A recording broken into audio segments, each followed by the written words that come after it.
Hey, it's Carolyn Edge with Edgecraft, and today I'm going to show you a few substitute to use for traditional quilling supplies if you want to try a project but you don't have those items on hand. So I'm going to show you 4 different tips today. I'll show you what to do if you don't have traditional quilling paper, how to cut your own. I'll show you if you don't have quilling tools, how to use a toothpick to get the same effect as the quilling tools. I'll show you if you don't have a circle sizing board how to get the same effect with a ruler, and we'll talk a little bit about glue. All right, let's get started. So traditional quilling paper comes in a variety pack, usually like this, with a whole bunch of different colors. You can get it in different sizes, usually 3, 5, 7, or 10 millimeters. But if you'd like to try cutting your own, my favorite is Neenah Astrobrights paper, which comes in a huge variety pack for about $10 or less. I only have a few on hand here, but you get the idea. It comes in these gorgeous bright neon colors. You can also use traditional white copy paper, but just to let you know, that's going to be a little bit flimsier. You can see how the paper is just a little bit lighter weight than the Astrobrights. The quilling strips I'm showing here are a 1/4 inch wide and a 1/2 inch wide. There's no right or wrong width to use for any quilling project. They'll just have a different look. The 1/4 inch strips will have a little bit more of a subtle look, and the 1/2 inch strips will have a little bit more of a bolder look. So to cut my quilling strips, on the short side of the paper, I'm simply going to line up my ruler and make little hash marks. I'm making 1/4 inch marks here for my example, but of course if you're doing 1/2 inch or another size, you'll simply make those same marks. And then on the other end of the paper, again on the short side, I'm making those 1/4 inch marks again. You'll do this on the whole paper, but I'm just showing you a few for the example. Next up, we'll line up the ruler to the top and bottom hash marks and draw a very light pencil mark all the way down the ruler. If you have an X-Acto knife or a rotary cutter, you could also cut the paper directly rather than drawing the lines first. Next up, you'll simply cut those lines that you made.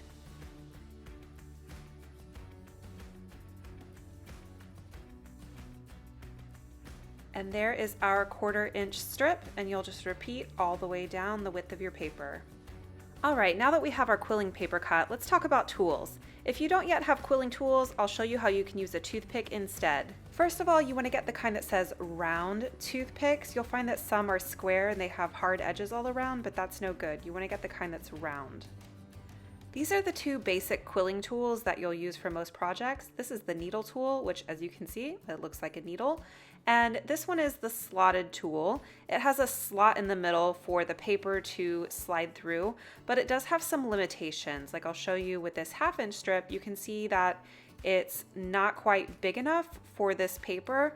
I love the needle tool because it has that kind of versatility. So that's the one I prefer to use anyway. So as you can see, the needle tool has the same shape as the toothpick. So that's going to basically give us the same effects to create some basic quilling projects.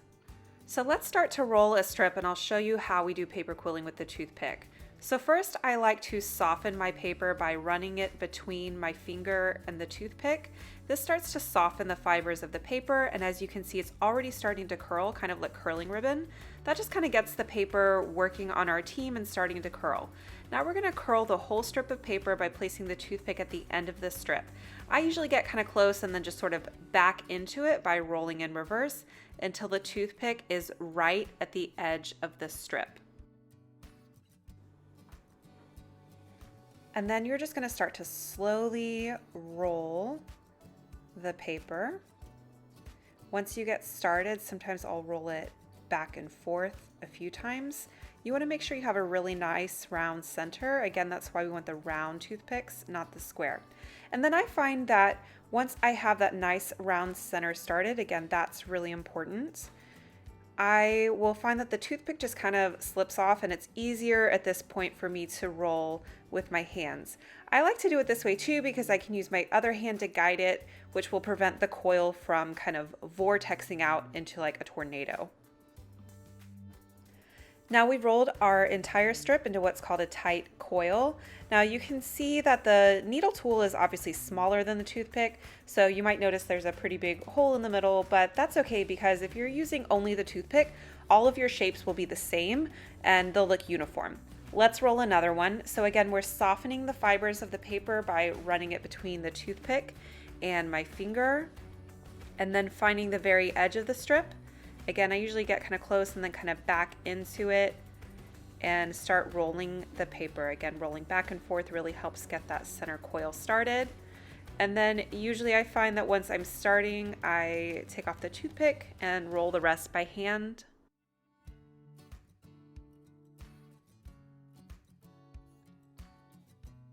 And there is our coil. Here's what it looks like with the 1/4 inch and with the 1/2 inch. The next substitute I'm going to show you is for the circle sizing board. This is used if you would like to make a bunch of different coils that are all the same size to make something that's really uniform. For example, a flower where you want all the leaves to be the same size. You'll notice numbers on there, and those denote the number of millimeters that the circle is in diameter. So the 20 is 20 millimeters in diameter, or 2 centimeters. The number 15 is 15 millimeters across, or 1.5 centimeters. 10 millimeters across, or 1 centimeter. 5, 8, you get the idea. So now that you know what those numbers mean, if you don't have a circle sizing board, you can simply use a ruler to get coils that are the same size.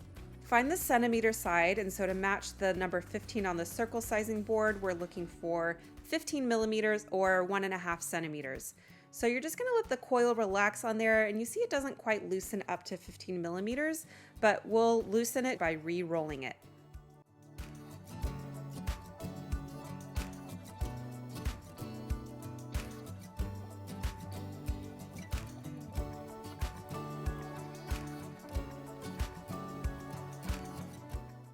Okay, so now you can see it is filling about 15 millimeters. So I'm simply going to grab it with my tweezers, and we're going to find that little flap and add just a tiny bit of glue. You really don't need a lot, and just close it down, hold it for a few seconds until it sets.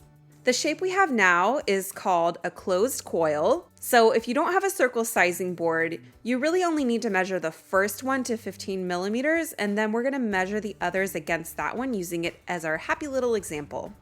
Okay, so I've rolled another coil here, and I'm going to now release it and let it relax just like we did before. And this time I'm measuring it against the one we just did. So this one's a little tighter, as you can see. So I'm going to open it back up and re-roll it looser, and then stack it up against the one that we created to see if it's the same size. It's almost there, but I need to loosen it up just a little more. And now holding them against each other, I can feel that they are the same size.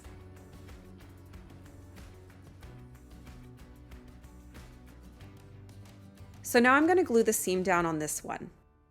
You can stack them on top of each other, and your fingers will do a better job than your eyes of really feeling if they're flush up against each other and they're the same size. All right, for our last tip, let's talk glue. Okay, I'm giving you really tips for glue applicators, not for glue itself, because, well, there's not really a substitute for glue.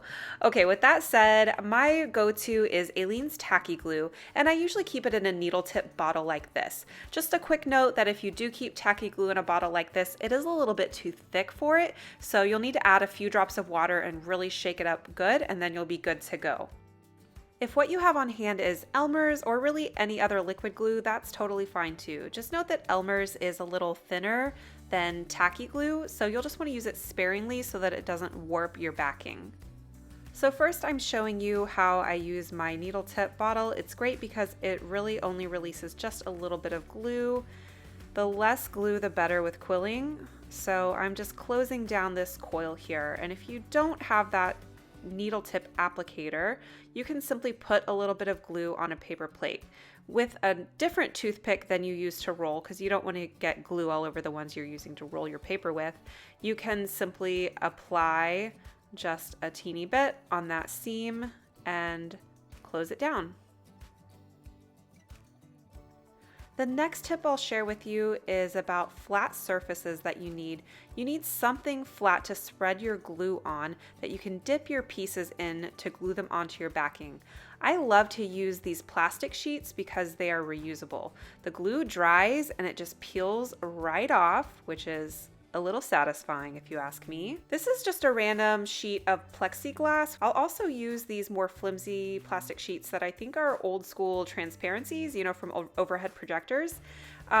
You can find them online, but you also don't necessarily have to use plastic for this. I do like them because they're reusable, but if you don't have these on hand, you can use a paper plate to get the same effect. So I'll show you first how I use the plastic sheet, and I'm just going to spread a little bit of glue on there, and then we really need to spread it out. And I use this craft squeegee. I'm not entirely sure where I got that, but I just spread it super thin. I'll show you a couple of things you can use instead of this squeegee as well. So check out how thin this glue is. Like I said, less is more when it comes to glue. For quilling, you really want it super duper thin. So I'm simply going to dip my pieces in there, press it down to make sure everything is coated with glue, and then gently lift it out, and you'll see that I have a nice layer of glue on the bottom. And then I'll place it onto my backing, which in this case is a little card. So with the paper plate, I'm just doing the same thing. The really main difference is that it's just not reusable. So if you don't have a craft squeegee, you can use an old credit card. This is just an old expired health insurance card that I don't use anymore. You can also use your ruler and just use the edge of it to spread the glue thin like that. Again, look how thin I've spread that. You really do want it very thin. Otherwise, it'll cause a lot of problems, like it'll cause your card to buckle with too much glue. So again, I'm just dipping it in, and you can see I've got a nice coating of glue. And this is just an example. I'm just placing these randomly here on the card, but you can see how they stick nicely, again with that 1/2 inch or 1/4 inch. Thanks for watching, and please like, subscribe, and share if you found this video helpful. Drop a comment with any questions and I'd be glad to help you out. Check back soon for more quilling tutorial videos, and now you have all the tools that you need to join in.